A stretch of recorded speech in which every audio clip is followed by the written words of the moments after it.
badai.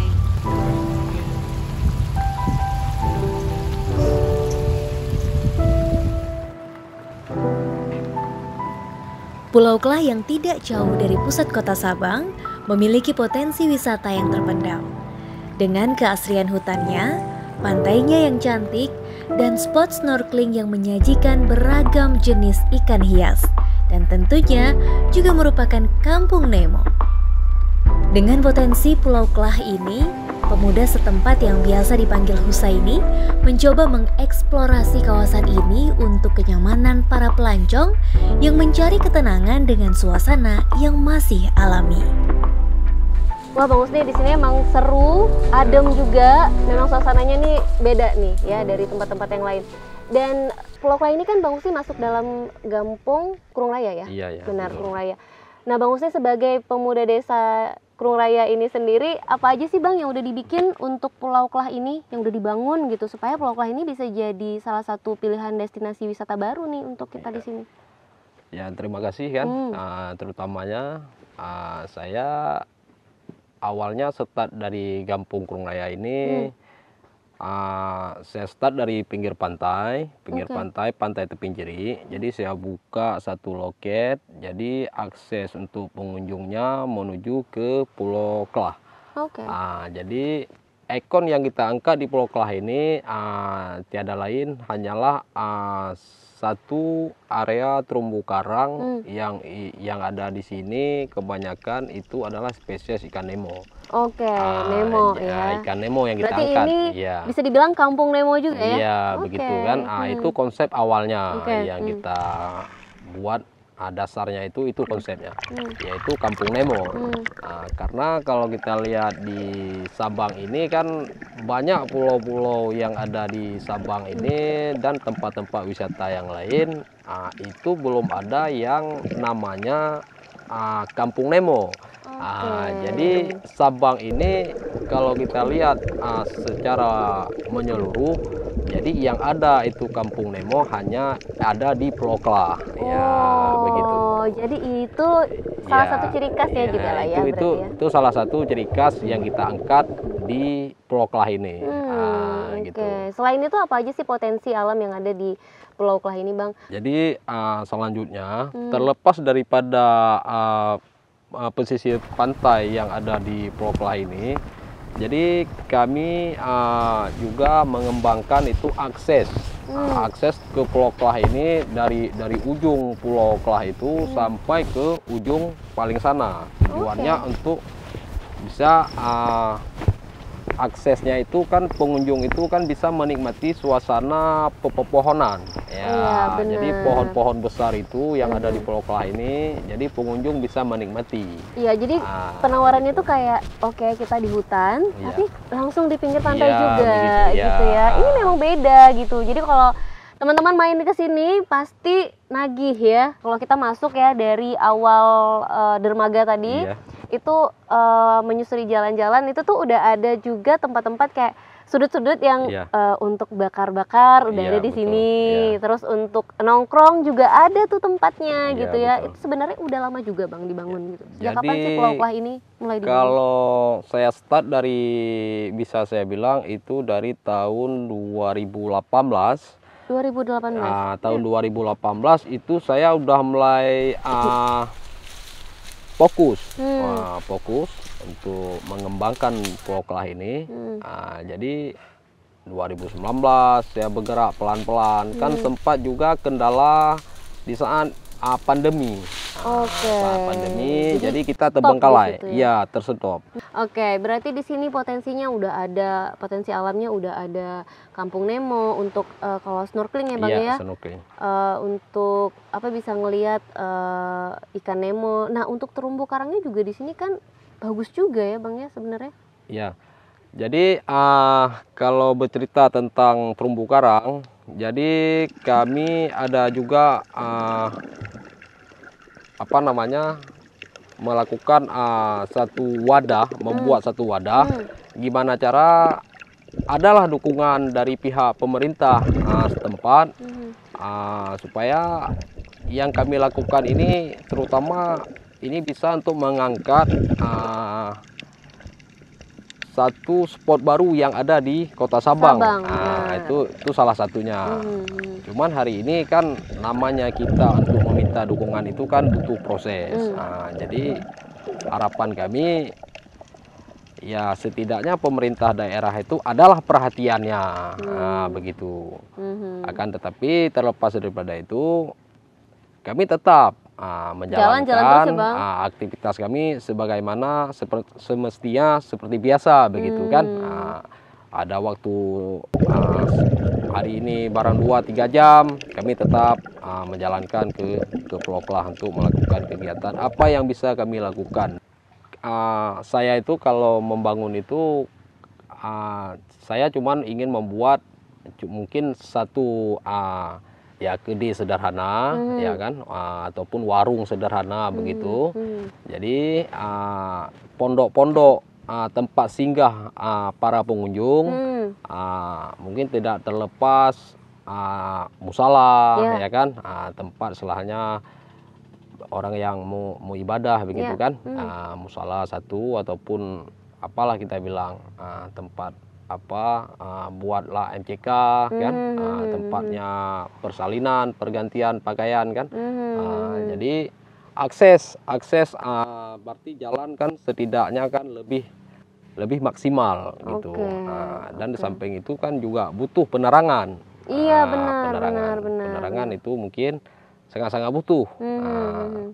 Karena kalau ada penerangan itu paling tidak ada daya tarik spesies-spesies ikan itu yang datang ke cahaya lampu. Begitu ya. Jadi itu salah satu daya tariknya ya? Iya, itu daya tarik. Depan Pulau Kelah ini banyak kali kapal-kapal layar mancanegara yang transit ya kan, yang transit di depan ini. Jadi mereka pun sering juga yang singgah ke pulau ini karena ada pantainya, jadi mereka singgah turun gitu ya. Jadi kan itu kan sangat-sangat mendukung untuk fasilitas wisatawan mancanegara begitu. Jadi ke depan ya kami juga berusaha semaksimal mungkin gimana cara Pulau Kelah ini bisa terangkat salah satu ikon wisata yang ada di Kota Sabang. Begitu. Oke, jadi benar-benar ini keinginan yang kuat ya dari Bang Husni ya untuk bisa membangun dan juga mengangkat Pulau Kelah ini menjadi salah satu pilihan destinasi wisata di Kota Sabang. Oke, Bang Husni, kalau kita ngelihat ini kan pantainya ada tapi kecil kan ya di sini ya. Pantainya kecil terus banyak bebatuan gitu. Ini pantainya memang ada dari awal Pulau Kelah ini ada di sini, memang ada pantainya gini, atau ini pantainya sebenarnya dibikin Bang gitu karena kayaknya kecil banget gitu. Jadi kalau berkaitan dengan pantainya dasarnya ya, dulu memang sudah ada pantainya. Memang ada gitu ya. Jadi karena banyak bebatuan maka kan ini kan butuh juga apa kita bilang untuk pembersihan. Jadi kita pembersihan batu-batunya pelan-pelan. Jadi disusun supaya jadi Bang, disusun. Kita susun pelan-pelan. Yang pertama mengurangnya abrasi, yang kedua anak-anak pun tidak terluka dengan seperti apa yang ada di batu itu, tiram kan. Jadi lebih mudah pengunjungnya untuk menikmati di suasana di pantai gitu. Nah, jadi selain bisa main di pantai ya Bang, kalau mau snorkeling juga bisa ya di sini Bang, disediakan alatnya atau gimana? Kalau untuk snorkeling, jadi kalau kita di Pulau Kelah ini alatnya sudah kita sediakan. Kalau untuk snorkeling, jadi snorkeling itu dia ada spotnya, ada selain daripada untuk menikmati terumbu karang dengan spesies Nemo, ikan Nemo, jadi bisa juga bisa kita bilang ikan-ikan hias yang lain seperti butana, ikan hias kan, ikan butana. Jadi bibit-bibit udang lobster. Juga. Tadi juga waktu nyampe di sini, Tika lihat ada ikan yang warnanya biru banget itu juga. Kayaknya ada beberapa warna-warni ikan di sini yang berwarna-warni kayaknya ya di sini. Jadi kalau yang biru itu dibilang apa namanya tuh ikan butana itu. Itu butana. Jadi ada jenis-jenis ikan itu kan banyak dia ikan hias itu kan. Jadi di sini bisa kita nikmati ya untuk kita snorkeling. Maka hari ini kami kan tetap melakukan pembersihan. Jadi kami jaga itu area terumbu karang supaya spesies ikan hias itu jangan sampai lah dia banyak yang hilang. Ataupun terumbu karangnya jangan sampai banyak yang hancur. Karena kan hari ini kan perlu kita jaga ekosistem di bawah laut itu supaya bisa untuk menikmati. Bisa dinikmati ya Bang untuk siapapun yang mau main ke sini gitu. Kalau untuk diving Bang gimana? Kalau diving sini juga disediakan alatnya? Kalau untuk diving kita sediakan. Mungkin paketnya itu masih terbatas. Jadi karena kan bisa kita bilang ini kan masih ada tahapan-tahapan kita kerjasama dengan perusahaan yang lain yang memiliki alat-alat diving. Begitu. Tapi tetap bisa kita sediakan di sini ya. Jadi kalau untuk diving itu dia ada lokasi tersendiri.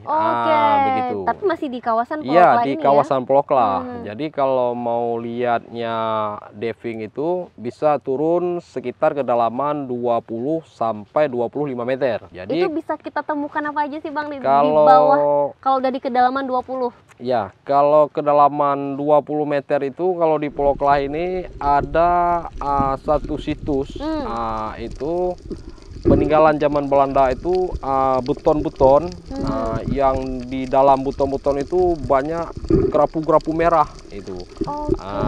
Begitu. Jadi ada satu lagi spot itu ada namanya terumbu karangnya itu piring dia. Karang piring. Karang piring. Jadi di bawah karang-karang itu banyak itu ikan-ikan kan, ikan-ikan di bawah karang piring itu ya? Iya, di bawah karang-karang piring itu. Jadi situs sejarah juga ada di bawah situ ya, Bang? Ada di samping Pulau Kla itu kan. Cuman hari ini kurangnya perhatian spotnya begitu ya kan. Jadi kita kan perlu kita benah bertahap kan, bertahap. Jadi untuk kita batasi supaya penembak ini kan ada tempatnya kita yang kasih. Misalnya yang hobi nembak, berarti kita kasih areanya untuk nembak. Di sini. Jangan mengganggu area yang untuk wisata ya Bang ya. Jadi hobi diving, berarti ada areanya untuk diving. Sendiri. Jadi untuk snorkeling juga begitu. Jadi kan nggak terganggu semua ekosistem yang ada di bawah laut, khususnya di Pulau Kla ini. Kayak gitu. Baik, Bang. Ini kan kalau snorkeling udah disediain, diving juga ada spotnya. Kalau untuk mancing ada spotnya nggak di sini, Bang? Kalau untuk mancing itu kita juga memiliki spotnya. Itu di Pulau Kla juga, tapi dia bukan di depan. Di belakang pulaunya. Jadi kita akan mutar gitu ya Bang? Iya, kita mutar. Jadi di belakang pulau itu udah termasuk lautnya agak dalam begitu. Jadi kalau bagi pengunjung yang mau mancing ataupun fishing, jadi kalau yang hobi, jadi kita tetap sediakan fasilitasnya, terutama transportasi, boatnya, apa mau pakai boat speed yang lebih cepat, atau mau pakai kapal begitu kan, dan juga boat nelayan ini bisa kita manfaatkan untuk melayani mancing. Yang ingin mancing wisatawan yang ingin di seputar Pulau Kla ini ya. Berarti Pulau Kla ini benar-benar bisa dieksplor di sekelilingnya ya. Literally memang benar-benar di seputar Pulau Klah ini Iya. semuanya gitu ya. Jadi Iya. dari depan sini. Kalau yang di belakang kita ini berarti posisi depan ya, Bang? Ya, ini posisi depan kita. Oke, Ya, ini posisi depan. Berarti di belakang nanti bisa mancing Iya, juga, ada spot begitu. untuk mancing. Iya. Merasakan kenyamanan yang luar biasa berada di Pulau Klah, menikmati sejuknya pepohonan dan memandang birunya air laut. Dengan potensi fauna yang ada di Pulau Klah, diharapkan dapat menjadi pilihan bagi pelancong yang mendambakan ketenangan. Semoga Pulau Klah dapat menjadi ikon baru tujuan wisata yang ada di Kota Sabang.